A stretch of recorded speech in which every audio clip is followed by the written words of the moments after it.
નમસ્કાર મિત્રો, જો તમારે ગુજરાતના એવા વાપી, વલસાડ, સુરત, વડોદરા જેવા શહેરથી જો તમારે લોકપ્રસિદ્ધ એવા કેચીધામ એટલે કે શ્રી નીમ કરોલીવાલા બાબાના આશ્રમ આવવું હોય તો આજના વિડીયોમાં હું તમને કેચીધામ માટે ચાલતી આ એ ડાયરેક્ટ ટ્રેનની એ સંપૂર્ણ માહિતી આપી દઈશ. એટલે અમારો આ વિડીયો તમે શરૂથી લઈને એન્ડ સુધી એકવાર જરૂર જોજો, કેમ કે આજના વિડીયોમાં જાણીશું કે આ ટ્રેન એ આ બધા શહેરો ઉપર કેટલા વાગે આવે છે અને જો તમે આ બધા શહેરો પરથી કેચીધામ જાઓ છો તો આ ટ્રેનનું એક વ્યક્તિનું ભાડું એ કેટલું લાગતું હોય છે એ પણ આપણે જાણીશું અને શું હોય છે આ ટ્રેનનો ટાઈમિંગ, રૂટ, એ બધી બાબતોનું આજે આપણે વિસ્તારપૂર્વક વર્ણન કરીશું. એટલે અમારો આ વિડીયો તમે શરૂથી લઈને એન્ડ સુધી એકવાર જરૂર જોજો અને વિડીયો પૂરો જોયા પછી જો તમારે કોઈ પ્રશ્ન હોય તો નીચે મને કોમેન્ટ બોક્સમાં જરૂરથી પૂછજો. હું એનો આન્સર તમને એ જરૂરથી આપીશ. અને વિડીયો શરૂ કરતા પહેલા જો તમે હજી સુધી અમારા આ વિડીયોને એક લાઇક નથી કર્યું તો જલ્દીથી અમારા આ વિડીયોને એક લાઇક કરીને નીચેથી ચેનલને સબસ્ક્રાઇબ કરી નાખજો, જેથી અમારા બધા જ નવા વિડીયો તમને સૌથી પહેલા જોવા મળે. અને હું છું તમારી સાથે અમિત ગુજરાતી. અને જો તમારે પણ ગુજરાતના આ બધા શહેરો પરથી ડાયરેક્ટ સફર કરીને એ કેચીધામ જવું હોય તો ગુજરાતથી એક એવી ટ્રેન ચાલે છે જે આ કેચીધામ આપણને ડાયરેક્ટ પહોંચાડતી હોય છે. એમ તો ડાયરેક્ટ કેચીધામ માટે અહીંયા કોઈ પણ ટ્રેન નથી ચાલતી, પરંતુ કેચીધામથી બિલકુલ નજીકમાં એક રેલવે સ્ટેશન આવેલું છે જેનું નામ છે કાઠગોદામ રેલવે સ્ટેશન. અને આ કાઠગોદામ રેલવે સ્ટેશન એ કેચીધામથી એ માત્ર 40 કિલોમીટરના અંતર ઉપર જ આવેલું છે. એટલે તમે આ સૌપ્રથમ ગુજરાતથી આ ટ્રેનમાં સફર કરીને એ તમે કાઠગોદામ આવી શકો છો અને તમે આગળની જર્ની આ કાઠગોદામથી એ બાય ટેક્સી કે બસમાં સફર કરીને આરામથી એ કેચીધામ પહોંચી શકો છો. અને આજના વિડીયોમાં હું તમને વાત કરીશ કે કઈ એ ટ્રેન છે જે આપણને આ ડાયરેક્ટ એ કાઠગોદામ પહોંચાડતી હોય છે. અને વાત કરું આ ટ્રેનની તો આ ટ્રેનનું નામ એ Mumbai central Kathgodam super fast special train રહેતી હોય છે.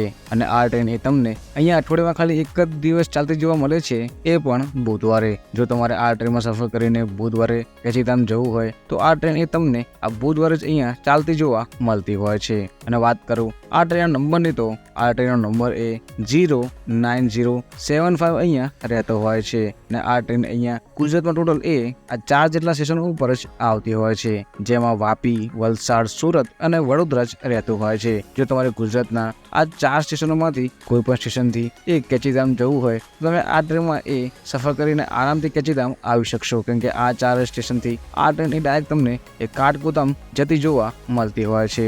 અને આ ટ્રેન એ આ બધા શહેરો ઉપર એ અલગ અલગ ટાઈમિંગ ઉપર જ આવતી હોય છે. જો તમારે વાપીથી સફર કરીને કાઠગોદામ જવું હોય તો આ ટ્રેન એ વાપી બપોરે 1:22 જ આવતી હોય છે. અને અહીંયા આ ટ્રેનની ટોટલ 2 મિનિટ ઊભી રહે છે, એ પણ પ્લેટફોર્મ નંબર 1 ઉપર.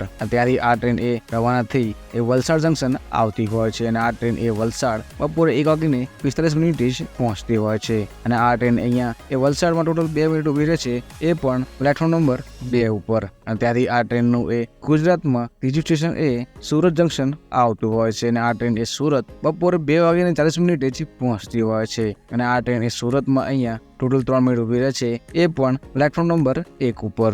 ત્યાંથી આ ટ્રેનનું એ ગુજરાતમાં છેલ્લું સ્ટેશન એ વડોદરા જંકશન જ રહેતું હોય છે. અને આ ટ્રેન એ વડોદરા બપોરે 4:33 જ આવતી હોય છે. અને અહીંયા આ ટ્રેન એ વડોદરા ટોટલ અહીંયા 5 મિનિટ ઊભી રહે છે, એ પણ પ્લેટફોર્મ નંબર 4 ઉપર. અને ત્યાંથી આ ટ્રેન ગુજરાતની બહાર રતલામ જંકશન, કોટા જંકશન જેવા આ બધા શહેરો પરથી પસાર કરીને આ ટ્રેન એ કાઠગોદામ આવતી હોય છે. અને આ ટ્રેન એ કાઠગોદામ એ એક દિવસ રહીને એટલે કે ટોટલ 1 દિવસ 1 કલાક અને 6 મિનિટ પછી આપણને બપોરે 2:30 જ પહોંચાડતી હોય છે. એટલે તમે જો આ ટ્રેનમાં સફર કરીને બુધવારે કાઠગોદામ જાઓ છો તો આ ટ્રેન આપણને ગુરુવારે બપોરે 2 વાગે આસપાસ એ કાઠગોદામ પહોંચાડતી હોય છે.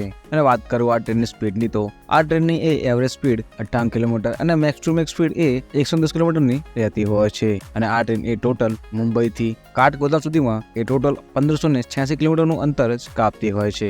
અને જો તમે આ ટ્રેનમાં સફર કરીને એ કાઠગોદામ જાઓ છો તો વાત કરો આ ટ્રેનમાં કોચિસની તો આ ટ્રેનમાં તમને એ ટ્રેનની શરૂઆતમાં ટોટલ 8 જેટલા એ નોન એસી સ્લીપર ક્લાસ જોવા મળી જશે, 4 જેવા એ તમને 3 ટાયર જોવા મળી જશે. અને અહીંયા આ ટ્રેનમાં એક જ 2 ટાયરનો કોચ હોય છે અને એક જ અહીંયા આ ફર્સ્ટ એસીનો કોચ અહીંયા તમને જોવા મળતો હોય છે. અને ટ્રેનની એન્ડમાં તમને અહીંયા બે પ્રકારના બે કમ્પાર્ટમેન્ટ જનરલ કોચના જોવા મળતા હોય છે. એટલે ટોટલ તમે આ 4 કોચમાંથી તમારે જે બી કોચમાં સફર કરીને કેચીધામ આવવું હોય તો તમે એક કોચમાં સફર કરીને આરામથી કેચીધામ આવી શકશો.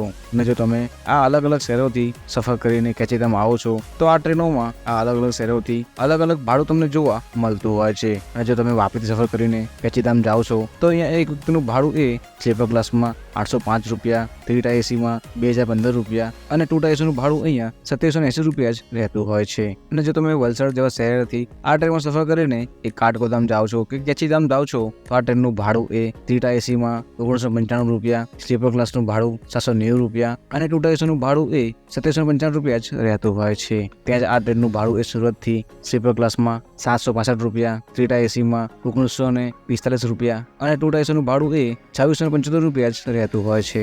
ત્યાં જ આ ટ્રેનનું વડોદરાથી આ કાઠગોદામનું ભાડું સ્લીપર ક્લાસમાં 720 રૂપિયા, 3 ટાયર એસીમાં 1895 રૂપિયા અને 2 ટાયર એસીનું ભાડું 2540 રૂપિયા જ રહેતું હોય છે. તમે આ 4 શહેરોથી આરામથી આ ટ્રેનમાં સફર કરીને કેચીધામના નજીક એવા કાઠગોદામ રેલવે સ્ટેશન આવી શકો છો. અને આ કાઠગોદામ આવ્યા બાદ તમે અહીંયા કેચીધામ જવું હોય તો અહીંયા તમને કાઠગોદામ રેલવે સ્ટેશનના બહાર તમને અહીંયા ઘણી બધી એવી પ્રાઇવેટ ટેક્સી કે અહીંયા તમને શેરિંગ ટેક્સી જોવા મળી જશે જેમાં તમે સફર કરીને આરામથી કેચીધામ આવી શકો છો. જો તમારે શેરિંગ ટેક્સીમાં સફર કરીને કેચીધામ જવું હોય તો અહીંયા એક વ્યક્તિનું ભાડું 200 રૂપિયા આસપાસ લાગતું હોય છે. ત્યાં જ પ્રાઇવેટ ટેક્સીવાળા અહીંયા એક પૂરી ટેક્સીના 1200 થી 1400 રૂપિયા આસપાસ ચાર્જ કરતા હોય છે. અને આ જેવી ટેક્સી હોય છે એ મુજબનું ભાડું અહીંયા ચેન્જ થતું રહેતું હોય છે. અને જો તમારે કેચીધામની જોડે નૈનીતાલ પણ ફરવા જવું હોય તો અહીંયા કેચીધામથી નૈનીતાલ માત્ર 20 કિલોમીટરના અંતર ઉપર જ આવેલું છે. તમે ત્યાં પણ નૈનીતાલમાં ફરવા જવાનો પ્લાન બનાવી શકો છો. અને હાલમાં આ ગુજરાતથી ચાલતી આ કાઠગોદામની આ એક જ ટ્રેન અહીંયા ચાલતી જોવા મળે છે કાઠગોદામની, જેમાં તમે સફર કરીને આરામથી કેચીધામ આવી શકશો. કેમ કે હાલમાં હવે આ રાજકોટ, અમદાવાદ જેવાથી તમને આ કાઠગોદામની ટ્રેન ડાયરેક્ટ ચાલતી જોવા નથી મળતી. અને જો મિત્રો તમારે આ કેચીધામથી પરત આ ટ્રેનમાં સફર કરીને વડોદરા, સુરત, વાપી, વલસાડ આવવું હોય તો પણ તમે આ ટ્રેનમાં સફર કરીને પરત પણ આવી શકશો. કેમ કે આ ટ્રેન અહીંયા અઠવાડિયામાં એક જ દિવસ પરત આવે છે કાઠગોદામથી અને એ પણ ગુરુવારે. અને વાત કરું આ ટ્રેનના નામની તો આ ટ્રેનનું નામ જ Kathgodam Mumbai central superfast special train રહેતું હોય છે. અને વાત કરું આ ટ્રેનના નંબરની તો આ ટ્રેનનો નંબર 09076 અહીંયા રહેતો હોય છે. અને આ ટ્રેન કાઠગોદામથી બપોરે 5:30 ચાલતી જોવા તમને મળતી હોય છે. જે ટોટલ 23 કલાક અને 20 મિનિટ પછી આપણને સુરત બપોરે 4:50 જ પહોંચાડતી હોય છે.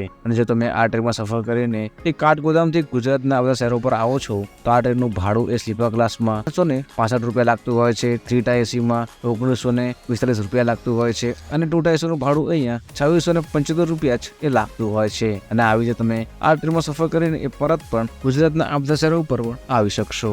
અને અમારા આ વિડીયો તમને કેવો લાગ્યો છે એની જે કોમેન્ટ બોક્સમાં કહેવાનું ના ભૂલતા. અને અમારો આ વિડીયો તમને થોડો ઇન્ફોર્મેટિવ લાગ્યો હોય તો અમારા આ વિડીયોને એક લાઇક કરીને અમારા આ વિડીયોને તમારા મિત્રને શેર કરવાનું ના ભૂલતા. મળી જવાના વિડીયોમાં. હર હર મહાદેવ.